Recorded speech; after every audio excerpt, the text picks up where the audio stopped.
Okay. Okay. Do Hebrew, there's a lot of Hebrew. I think it's on. Yeah.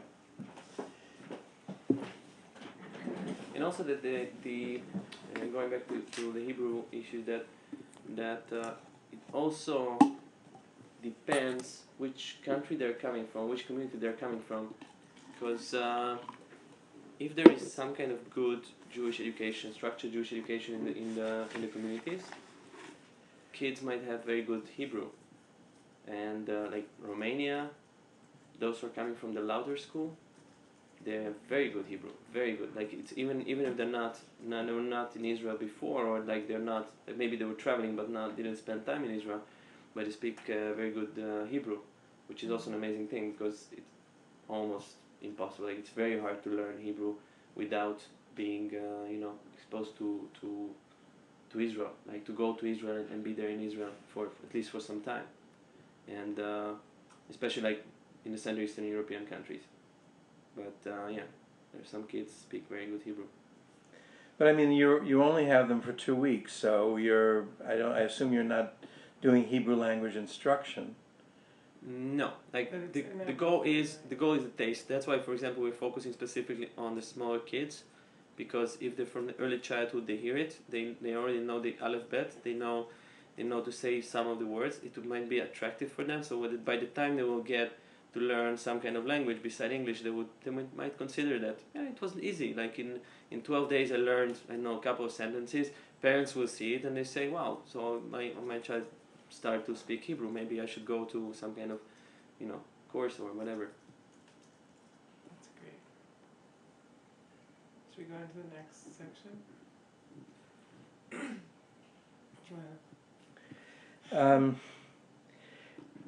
We're interested in how the camp encourages leadership and community building. So, is there a structure? In other words, how structured is the camp in terms of enabling the campers and counselors to take leadership roles, or is there like a rigid structure that is put in place and you don't deviate from it? Okay, one of the things is that one of the criteria how you can work in the camp as a counselor, like working with kids, is that you have to finish some kind of training. Usually, we oversee most of the trainings where the communities are, like where the counselors are coming from, especially from Central and Eastern Europe. We have certain expectations from them. What we see now is that it took a long time, because some years ago it wasn't like that. We achieved to kind of centralize or balance the training programs in Central and Eastern Europe. We also did a lot of traveling. Our staff from Hungary, who did like for 8 years this training, traveled to Slovakia or Czech Republic or to Romania to do presentations, to help them to structure their program. And in one way or another, we are sure that after a year and a half of training, sometimes even 2 years of training, when they come to the camp, we know what they know. Like we assume that this is the knowledge what they know. Mm-hmm. So to this knowledge we add our agenda, our theme. So we have education on them on the theme, so they can pass it on with their tools what they received during the 2 years, and they can work in the camp. So this is the basic structure. Beside this, we have a group called unit heads, unit directors. Unit heads are responsible for specific units. Unit can be an age group, and unit can be also a country. So in the case, for example, the United States, the unit head is responsible for all the country because it's only one group. But in the case of Hungary, where there can be 150 kids in the same session in 4 different age groups, so in that case, the Hungarian unit heads, it can be like even 5-6 people, responsible for units as an age groups. So I'm Hungarian unit head responsible for the Negev group, which is like the youngest group, which is 6 to 10. I'm a unit head of Negev. And in that case, I have a freedom, as a unit head, I have a freedom to decide about the programming of my unit. We decide together with my counselors what type of evening program we'll do specifically for my age group or for my unit, if I have that specific evening where I can decide on it, if it's not a camp-wide program. And also the unit heads are the one who are meeting twice a year to put together the agenda and the theme of the camp. They're the one who are writing the evening programs, and they're the one who decide what should be the goal and outcome of a specific theme. Now the unit heads are usually in the age of, let's say, 21 plus, so they are older ones. They have more experience. They can stay for many years in the team and passing on the knowledge to the next generation. But they also receive additional training beside the training what we give to the youth counselors, because basically they decide on the theme, so they have to have knowledge before they go to the counselors and train them. In Hungarian case, and that is the biggest group of leaders in the camp, the Hungarians, because a third of the campers are Hungarians. The training is 2 years long, made out of 4 semesters, and the third semester, which is exactly during the summertime, they spend in the camp. They are CITs, but what we do is that we are not only training them, but we also expose them to the reality. Like we take them to work in the camp without risk. Let's say they can do almost the same work as the counselors do without risk, without taking real responsibility. So what we do then, for example, we teach them about group dynamics. We take them to a group, and they, together with an already practicing counselor, they do some kind of activity. One of them is responsible for the quality for the program and so on, or the fun, and the other one is helping him with the idea that he or she has to observe what is the dynamic of the group, like what is the outcome of the group. So basically they work and they do not work. So it's, you said 2 years of training? Yeah, 2 years of And so training. Are they it's like- paid is for that? Are they paid for the training? And are they paid to be counselors? They pay for the training. It's a symbolic amount of money what they pay. They pay for it. For the They training. They pay you for the training. exactly. And you give It's them like a certificate or something? no, They get something just we're training them for being Counselors. counselors in the community, to work in the youth organizations, to work with specific Jewish organizations in the community. The point is that today they're paying I think $50 for a semester. From that they receive food and they receive Is external. a semester, you mean like It's through like the year? it's 40. No, just a second. It's 10. It's for approximately 12 meetings. It's like 12 weeks. Each semester is 12 weeks. Approximately, yes, 12 weeks. And So they pay, and then what we do is that they pay because we want them to take it serious in the beginning. After that, there's a click in the middle, because they understand how serious is it, and then we lose some people, like those who are not taking it seriously, and some of them continue, like most of them continue, and then they receive, when they come as campers for the last time before they become madrichim, they have this opportunity. Then they have discount of $200 for the camping. So basically, a discount. So basically, they receive back the money they paid for the training. So in the end, it's free for them, but they pay just to Do you pay the counselors? Are they, or they just get it? It depends on the country. In Hungary, yes, but I know also many Central Eastern European countries where they're not paying anything. They get around maybe $150 for a session. Now, just in terms of the initiating the programming, so you said they can select the evening activity. Yeah. Is that done beforehand, or it's done literally while the group is there? No, it's done on the pre-camp. Uh-huh. It's a week preparational camp before the summer starts, but the evening program concept is done already in February by the unit heads. I see. So by the time they arrive to the pre-camp, there are already some kind of frameworks and guidelines. What is the direction? But for the free evenings, when there's we call it the unit evening program. When a unit decide what they want to do for building the community, building the team, and so on and so on.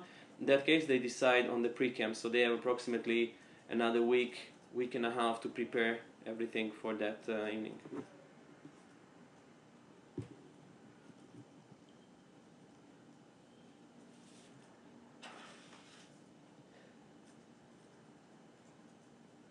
You just of all this swimming through your head. So many details. It's amazing. I'm involved for 18 years, So it's just like, and I was also camper, and I was also a counselor, and I was also unit head, and I was also coordinator. I went through all these stages. So basically, for me, when I became a camp director 8 years ago, it was so an easy thing to think with each and every head, that when I made the decision, I could understand what does it mean for a specific role, with the decision, what direction it will take them or lead them, what are the thoughts or concerns what they will have. What got you to go the first time to the camp? It's an interesting story because I didn't want to go. I knew about it. How old were you? I was 13, and the reason was very simple. My grandparents were in Israel. They made Aliyah to Israel in '88, and we moved when I was 8. We moved to Hungary, and basically in the same time, approximately in the same time. And so I spent each and every summer for 2 months in Israel, in Nahariya on the seaside. And meanwhile, I became a member of Hashomer Tzair, which is a Zionistic youth organization. And I spent spring camp, fall camp, and winter camp with Hashomer Tzair. So I had this thought, I'm in the Jewish school. I have all these camps. I have Israel in the summer. What would be a reason? Why should I go to another camp in the summer and spending my summer holiday there? And I had some relatives already there in the camp, and my cousin convinced me one summer in '96 to, let's go, try once. If you don't like it, whatever you want, I apologize. I pay I refund you for your trip and so on and so on. So then, and I went there and I stuck in Sarvash. Basically, I fell in love with the camp. From one side, my grandparents were happy because they were religious and they knew that through this they will ensure my Jewish continuity. From the other side, they were not happy because I spent 2 months in Israel before that, and after that I went only for 1 week or 2 weeks because I spent all my summer in Sarvash.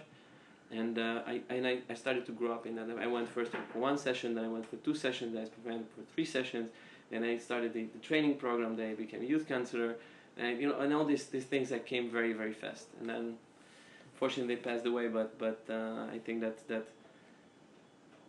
it's also very part, like my summers in Israel and my start in Sarvash had some kind of very close connection. By the way, just can someone come when you said you went for 1 session, then 2 sessions, then as a camper can you go for 3 sessions or as a counselor?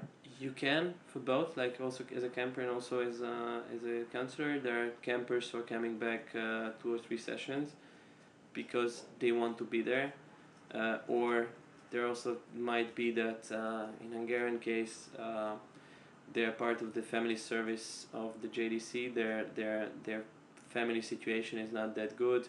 There are some issues in the family.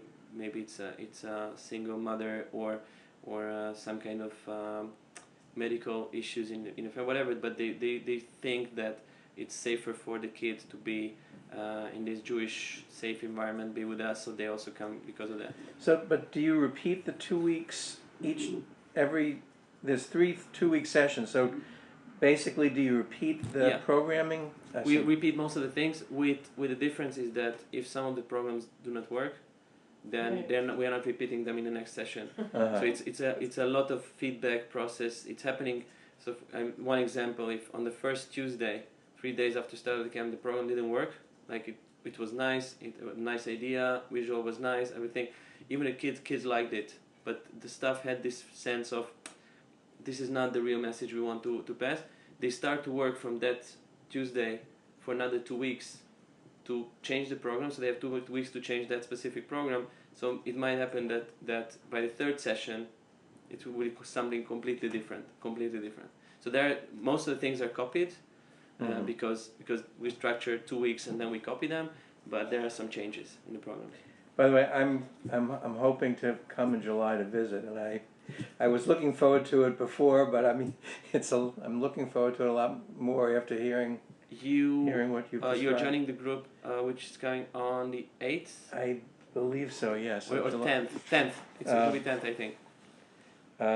Yes, the 10th, yeah. Is it Thursday, right? Yes. So when does the camp, how much, It starts on 6th. That's the beginning of the first session. I see. And on that Thursday there will be on lunch there will be a big party, as usual. Because on Tuesday and Thursday it's always we have a singing and party on sometimes also Wednesday. There we have a musician from Israel and he makes a party in the dining hall and it's like we're singing Hebrew songs. It's like amazing thing. How do you follow up the experience, other than just encouraging them to come back again? Is there any formal follow-up with the kids, or that's up to the local communities? First, the counselors who are working with the groups, they do a follow-up on specific programs. They do feedback with the program, about the programs. Did you like it? What did you like? What you didn't like? What would you improve? Things like that, like very small issues. Why is it like we are focusing more on the feedback of the staff? Because in the case of the kids, there is this trap of the marketing. Is that that I'm sure you're aware of it. Like if you stop someone on the street who is having a Diet Coke in their hands and you ask like what is their favorite drink, they will say the Diet Coke, and then you say that 100% of the people like Diet Coke. So if I ask anyone during the camp, how do you like the camp? They say it's amazing camp, and I can be very proud of the data, but that will not be a real data because you're asking that question specifically in the season when they're really into it. So. What we do is that we do a follow-up after the camp with the communities, with the people who are organizing the groups in their specific communities, and we try to see if the level of education was too high, too low. This is something that match their expectations, something they would like to continue. One of the feedbacks what we receive, and we don't even have to ask, is that, for example, if one of the daily themes from the summer are appearing in the local camps, as a main subject for all the camp. So if they do some kind of winter camp, and we were talking about let's say some mitzvot. Let's say that was about the mitzvah in the Jewish tradition, and they take out one of the mitzvot and they put it in the winter camp and they enlarge it into a scale of the camp. It means that they want to continue. They liked it and they want to continue. They want to do a follow-up on that. We also share a lot of educational materials with them. Like whatever we produce for the summer, and for each and every summer we create an educational booklet. These booklets can be used in their camps. There's no copyrights on that because we are producing and also doing education not only for ourselves, we do it for 25 countries. So you give them this booklet at the beginning of the session and they... the youth counselors receive it already on the pre-camp. Oh, the counselors receive it? Yes. But do the participants receive it also? No, they receive it through the education, like through the. I see. But whatever is written there, like if someone would read that book, you would understand completely the topic of that specific summer. Do you put it online also, or? Usually not. We're giving out, like if someone needs it, like for the camps or whatever, we send it out. But we don't have most of them online. Like we're just sharing the books. Mm-hmm. So. Do you have any sense of what campers or counselors are doing in their communities in terms of leadership and community building? First of all, what we see, we made some very small studies, and there's another study is in process now.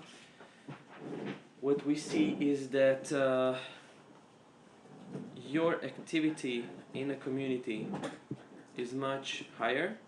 You're much more active in the community if you're also a counselor in any of the camps, either if it's a local camp, like local it means that for a specific country, or if it's Sarvash, which means that they're not only active during the summer or during their winter or spring camp, whatever camps, but they also become active in their community, in their local programs. I know example of Bulgaria, very well structured community. They use most of them, their madrichim, their counselors, for the activities during the year. So if it's a dancing marathon, or it's like some kind of holiday, like Pesach or Hanukkah, whatever, all the programs are structured by the same counselors who are working also in the camp. So for them, their training. Wow. You got some bad weather here. Wow. As long as Lady Liberty doesn't fall over. So for them, their training and our training is also important because we motivate them to do things, to continue also during the year. Also, our training, we don't call it Sarvash training. We call it leadership training, and they receive much more tools than what they would need in the summer. Especially for this reason, because we want them to be active members of the community. And that's what also the studies showed, that your involvement, your continuity, your thoughts about the Jewish community, your ideas about Israel, anything, like, it gets stronger if you do any type of leadership training. And the numbers are radically different if you're not doing it. Like, if you're only a camper, you're coming for 2-3 times, and then you, in a way, like, you go out from the Jewish community, the numbers are much stronger if you also finish some kind of training. When I was in Russia with the joint last April, one of the things they talked about was that there's a tradition, more of a tradition of families going away in the summer than sending children away alone. Is there any thought about enabling parents to come to Sarvash, or is there a visit? Do they get an exposure to it? We have 2 family camps. One of the family camps are for the parents with the kids age 0 to 3, and the other one is from 4 or 5. So these are all pre-Sarvash ages, and 99% of the parents were once campers in Sarvash or staff. Right? So there is a opportunity like that. The Russian model is something different, because that's something very Russian style, that all the family, no matter how old are the kids, they just travel somewhere together. And the Jewish Agency for Israel is very strong in that, doing family camps, to take all the family to Israel, take all the family somewhere in the forest and in the woods to do some kind of camping. But we are not forcing that. We are forcing more the continuity, like to build community through. Because what's happening, it's also an additional background information, that usually what we see, that our participants are active in the community under a certain age, let's say around, but I think it's all over the world the same, it's around, let's say, 24, 25. Then they disappear from the community. We don't know what's happening with them. It's very hard to track them down. Of course, we have some data. They're going here, there, find job, they finish university, they start another university. There are some data, but not a lot. And then we don't know anything about them for approximately 5, 7, 10 years, and then they come back with their kids to the JCC for the different kids program, to our family camp, and so on and so on. So what we want to ensure the continuity. That's why we put a lot of energy and education into the kids, into the counselors, into the unit heads, because if they have all the time positive experience, that will enlarge or they prolong their time in the community. So maybe the time will come they will not disappear, and they don't have to come back, or they would just simply stay involved. So we do family camps. And the other thing is that also the background data is that the Jewish identity most of the time is explored by the kids and not by their parents. So those parents who were not campers in Sarvash before, they didn't know about their Judaism because of their grandparents who survived the Holocaust. They didn't tell their kids that they're Jewish. They were living a non-Jewish life. They explore their Jewish identity, let's say, in the age 40, 50, when they do some kind of family tree research, or they find some papers, or their grandparents pass away, and then they do have to do some paperwork, and they find out. And then what they see, what the reaction is, that, okay, I don't want to deal with this anymore. Let my kids do that. Like, let my kids be involved. Let them be active, and so on and so on. Let's be separated in that. And most of the time, what we see, if the parents are appearing in any kind of events, they're standing somewhere in the background. Like, it's a synagogue event, then they're standing in the back row, trying to open some kind of prayer book. And This is at the family camp you're talking about? No, it's before. It's during I see. the year. In the family camp, it's much different, because it's the population who was more once campers, so their identity is strong enough because of their camping years before. But those who were not approached before, they try to stay distant from the camps and from the community, And now, like for example, on this meeting of the camps, I heard a very nice idea. What we will definitely try is that to do weekends, father-son and mother-daughter weekends, because this is also something During the year? during the year, to Uh-huh. find time when we take them to Sarvash to the camp, only fathers with sons, where fathers will not be ashamed that they don't know anything about the traditions, because they will learn together with their kids, and also in the mother's case. So this will be in the communities where they come from. You'll have these weekends. First, we'll do a pilot in Hungary, because Uh-huh. usually doing the pilots of any programs is much easier in Hungary, because we are located in Hungary, the office is in Hungary. It's a larger community, and we know the community much better because we are sitting there. We are close to them, and then if it works, then we can start going south and north to Slovakia, Czech Republic, and also Serbia and Croatia, doing international weekends like that, with bringing speakers. And if it works, we can also simply copy paste this model to each and every community and say, like, try to find a weekend for yourself when you do this type of weekend with this type of agenda, with this type of education. So you just heard about this idea this week, Yes. and can you execute it? Do you have the funds available, or do you have to do fundraising for it? It happened only 2 days I ago. know, so I'm just But for sure, I don't think that this is something very expensive, because I think that it will cost more energy than money, because this is something what we will have to break the tradition and the culture, and that's always the hardest part, to convince the parents that will not bite. Like, come and you have some education. It will be fun. It will be good. It's only 3 days. Stay with us. We'll teach you how to light Shabbat candles. We'll teach you how to sing, Hamot, whatever. But come and join us, and then we'll see if it's good, and if it grows, then it's already worth to start to work on serious content and do an international seminar of it. I wouldn't push for international, because I would be also satisfied if each community, at least 3-4 other communities, would do that next to Sarvash. You could start with a day of programming in their communities. It doesn't have to be. Yeah. Like the something conversation reunion. elaborate. But just one on that before we leave this topic. Is it a significant percentage yet of children of Sarvash participants who are in the camp now? I mean,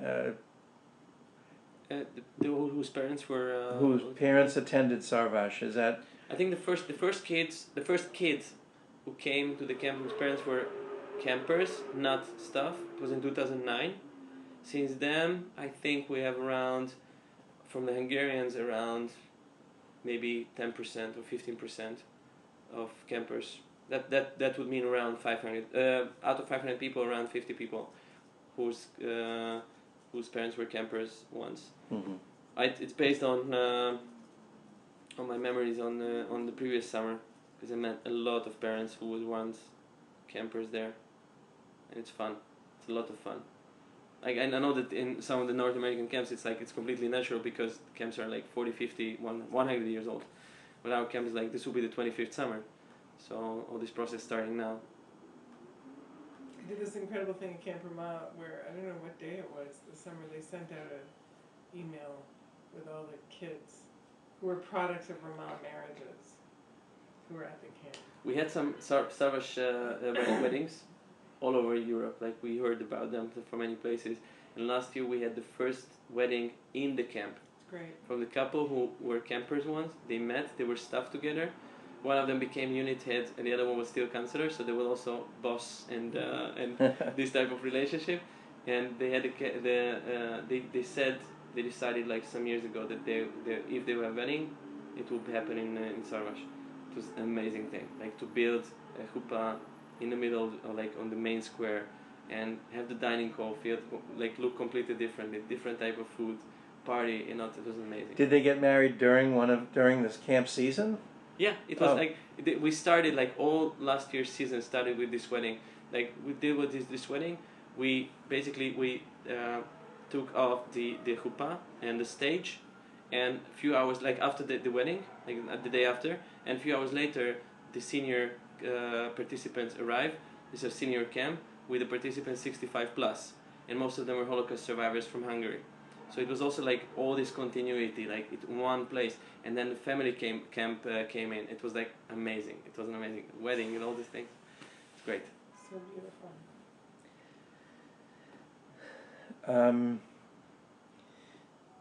Did you want to talk about the costs now? Or No, or I wanted to ask about just quickly about if there's any tensions that arise, like nationalistic tensions between the groups. No, once I think it was in '99 when the United Nations were bombing Yugoslavia. We had groups from Yugoslavia and also from the States, and there was this concern like what will happen. They will be in the same unit, like the same session. There will be tension. Nothing. It's so much. Like I think that, thanks God, politics are staying so much outside. The politics staying outside the camp's fence.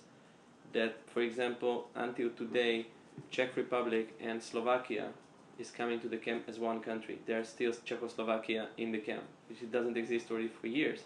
Also, Yugoslavia, coming together, Serbia, Croatia, which is like not possible. You cannot imagine that in their countries that Serbia and Croatia will cooperate on anything.